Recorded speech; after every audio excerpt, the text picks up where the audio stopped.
Bonjour à tous, ceci est le compte rendu de ma journée 85, donc le lundi 28 août. Je suis parti de Orio pour me rendre jusqu'à Santiago pour un total de 46 km. Alors cette magnifique journée, encore un peu particulière puisque je n'avais pas prévu en début de journée en me réveillant de me rendre jusqu'à Santiago. Mon idée à la base était de faire les 95 derniers kilomètres en 3 fois. Je m'étais bien avancé la veille, j'avais fait 52 kilomètres. Il me restait sur les bornes 43 kilomètres pour atteindre Santiago. Mon idée était de bien m'avancer ce jour-là, de laisser quelques kilomètres pour le lendemain afin d'arriver en journée à la cathédrale.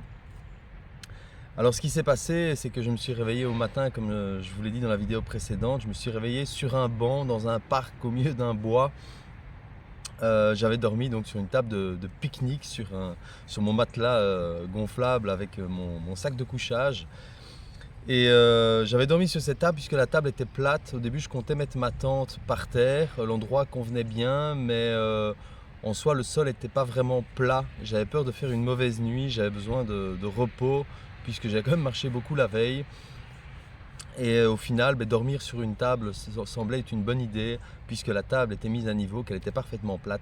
Le problème de la table, c'est qu'elle était donc du coup en extérieur, que j'aurais pas de tente autour de moi, c'est évident, et que je savais très bien que le temps était incertain et qu'il risquait d'y avoir de la pluie au matin. Alors j'étais en dessous d'arbres, donc je me suis dit que s'il pleuvait, je serais mouillé un petit peu, mais pas trop. C'est exactement ce qui s'est passé puisque je me suis réveillé à 5h30 du matin avec les gouttes d'eau qui coulaient de l'arbre sur moi.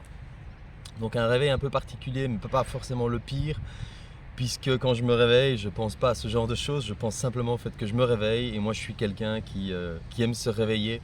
Quand j'étais enfant, je disais le sommeil est une perte de temps. Alors maintenant que je suis adulte, je comprends très bien ce que je voulais dire enfant. Bien sûr, le sommeil n'est pas une perte de temps, on en a besoin. Mais ce que ça veut dire, c'est que j'ai envie de croquer dans la vie à pleines dents. Et moi, je suis du genre, quand j'ouvre les yeux, je suis tellement content de me réveiller pour faire des choses. Et même quand il s'agit d'une journée de travail, que je me lève. C'est tout. Donc ces quelques gouttes de pluie n'allaient pas déterminer mon humeur, loin de là. Je pensais au fait qu'une belle journée de marche et encore de belles expériences m'attendaient. C'est exactement ce qui s'est passé. Alors je vous ai raconté en long et en large la journée 84 avec l'effet qu'avaient eu sur moi ces bornes kilométriques qui diminuaient. Et la journée 85 était un petit peu dans la même continuité, j'ai envie de dire. Alors je me suis réveillé, il restait 43 km pour atteindre Santiago. Et je voyais de nouveau, au fur et à mesure de ma marche, le nombre de kilomètres qui diminuait sur ces bornes. Eh bien la veille, ça avait eu un effet où je visualisais ma vie, les problèmes physiques que j'avais eus, et du coup me rendait encore plus heureux d'être là et d'être capable d'avoir effectué ces plusieurs milliers de kilomètres pour atteindre cet objectif de Santiago. Eh bien la journée 85, ces bornes ont eu également un effet, mais un effet différent. J'ai bien revu des moments de ma vie, mais des moments très particuliers puisqu'il s'agissait de tout mon chemin.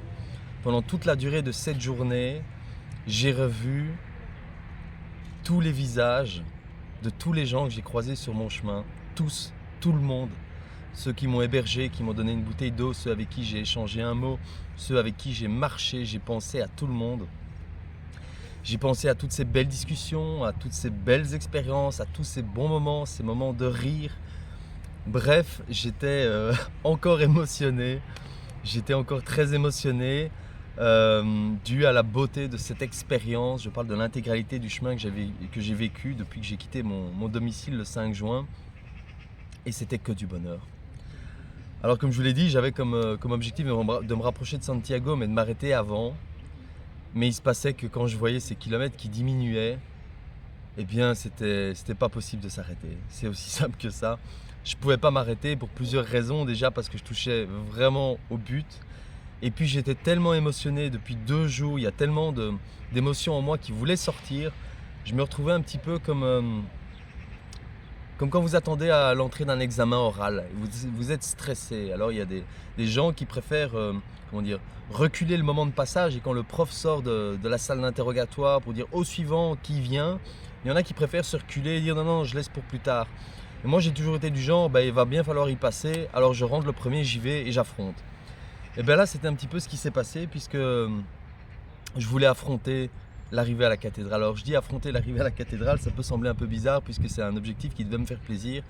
Mais quand j'ai vu toutes les émotions que j'ai eues ces 2 derniers jours de marche, je me suis dit que ça allait être une catastrophe au moment où j'allais arriver à la cathédrale, que j'allais fondre en larmes et que je ne saurais plus comment je m'appelle.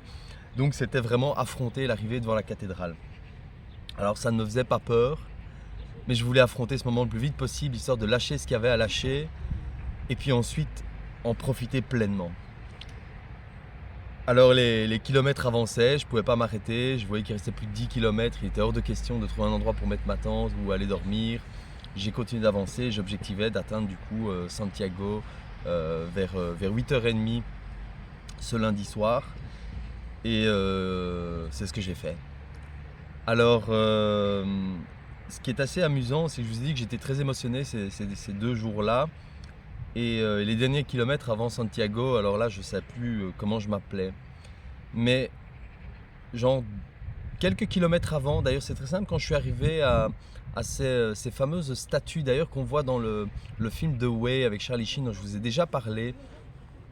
Ces statues qui sont en haut d'une colline et on voit 2 pèlerins qui montrent du doigt au loin et qui montrent Santiago. Alors pour la petite histoire, je voulais les voir ces statues, j'avais très envie de les voir puisque je les avais découverts dans ce film The Way que j'ai découvert juste avant mon départ, enfin quelques semaines avant mon départ, et que j'ai regardé plusieurs fois tellement je l'aimais. Du coup je connaissais l'existence de ces statues et j'avais envie d'y passer. Il se trouve que ces statues n'étaient pas réellement sur le chemin français mais à l'écart. Et plus je m'approchais de Santiago, plus je me demandais mais quand est-ce que je vais les voir ces statues, j'ai envie de les voir. Et alors pour l'anecdote, je suis arrivé à un endroit où je me suis arrêté net et je me suis dit attends, c'est pas possible, tu as dû les passer ou elles sont pas sur le chemin mais ce sera pas plus loin. Je m'approchais tellement de Santiago, ces statues étaient sur une colline, on voyait Santiago au loin. Elles devaient être quelque part, soit avant, soit pas loin, mais c'était pas sur le chemin, je le savais. Et j'ai vu un Espagnol qui, à quelques mètres de moi, parlait à un randonneur en espagnol et je comprenais rien. Mais moi, j'ai entendu ceci. Olivier, suis mon doigt, va par là-bas et tu trouveras ce que tu cherches. Je vous assure, c'est ce que j'ai entendu. C'est probablement pas du tout comme ça qu'il l'a expliqué. Et j'ai été dans la direction qu'il a indiquée à ces randonneurs. J'ai fait plusieurs centaines de mètres et puis au loin, j'ai vu sur une petite butte, sur une colline, en tout petit des statues. J'ai dit, c'est là, je dois y aller. Donc j'y ai été, j'étais extrêmement heureux d'être là. Il se trouve que, je ne l'ai pas dit, mais 2 kilomètres avant ça, j'étais presque dans le brouillard. Bon, allez, un léger brouillard, mais surtout le ciel était couvert au point qu'on ne voyait pas un seul rayon de lumière passer. Le ciel était vraiment gris, on ne voyait pas le ciel et il pleuvait. Et je voulais qu'il y ait du soleil quand j'arrive à Santiago. Je voulais du soleil au moment où j'arrive à la cathédrale. Il se trouve que quand je suis arrivé près de ces statues, je vous assure que c'est vrai, les nuages se sont dissipés au-dessus de Santiago et je voyais la lumière du soleil qui frappait sur la cathédrale. Alors un spectacle absolument incroyable. Je vous assure que quand vous avez fait plus de 2000 km pour voir cette cathédrale, que vous êtes sur cette colline, près de ces statues que vous vouliez voir, et d'ailleurs vous auriez pu passer à côté pour peu, parce que si j'avais pas vu cet Espagnol qui expliquait quelque chose à un randonneur, je les voyais pas ces statues, mais quand vous arrivez près de ces statues et que vous voyez la cathédrale qui est éclairée par les rayons du soleil, alors que quelques minutes avant il y avait que des nuages et de la pluie, plus le fait que vous voyez la cathédrale enfin, c'est comme si vous étiez déjà arrivé, c'est juste incroyable. Mais ce qui est incroyable, pourquoi je vous racontais cette partie de l'histoire, c'est que mon esprit s'est littéralement apaisé en un coup. J'ai vu la cathédrale, je ne savais plus dire un mot, j'étais ni heureux ni malheureux, enfin si, j'étais sans doute heureux, mais je veux dire, il n'y avait pas cette émotion forte, il y avait mon état d'esprit était calme. Je me suis assis sur la butte et j'ai observé pendant une demi-heure. Alors j'étais à ça de toucher à mon objectif, mais de nouveau, aucune impatience, juste l'instant présent. Il était hors de question de prendre juste une photo des statues, de partir vers Santiago pour absolument atteindre l'objectif. Je vous dis, je l'applique réellement. J'avais une destination, j'avais un objectif, mais jamais j'en oublie de profiter de l'instant présent. J'étais arrivé à ces statues, c'était magnifique, j'ai voulu en profiter. Certes, j'ai fait des photos des statues, mais je me suis assis et j'ai juste contemplé l'endroit, j'ai apprécié et je suis resté là au moins une bonne demi-heure, au moins. Et quand je suis reparti de là et que j'étais reprendre le chemin pour me rendre vers Santiago, j'ai gardé ce calme. Au point que j'avais l'impression que je ressentais plus rien. Je me suis dit dans ma tête, mais tu as tellement versé de larmes depuis 2 jours à l'approche de Santiago, tu vas voir, tu vas arriver et tu n'auras plus rien, tu peux plus rien ressentir, il n'y a plus rien à lâcher, tu as déjà tout vidé. C'est ce que je me disais.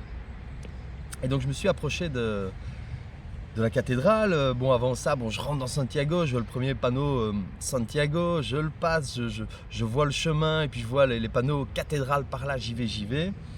Et juste avant d'arriver sur la place, alors je voulais vous filmer, la scène et je voulais surtout, alors c'était pas du Scorsese ce que je vous ai filmé, j'en ai bien conscience, mais j'avais malheureusement pas de caméraman sous la main et je voulais pas commencer à monter quelque chose ou à faire quoi que ce soit pour faire genre je l'ai bien filmé, je suis arrivé, je vous ai filmé mon arrivée au moment où je suis arrivé en direct.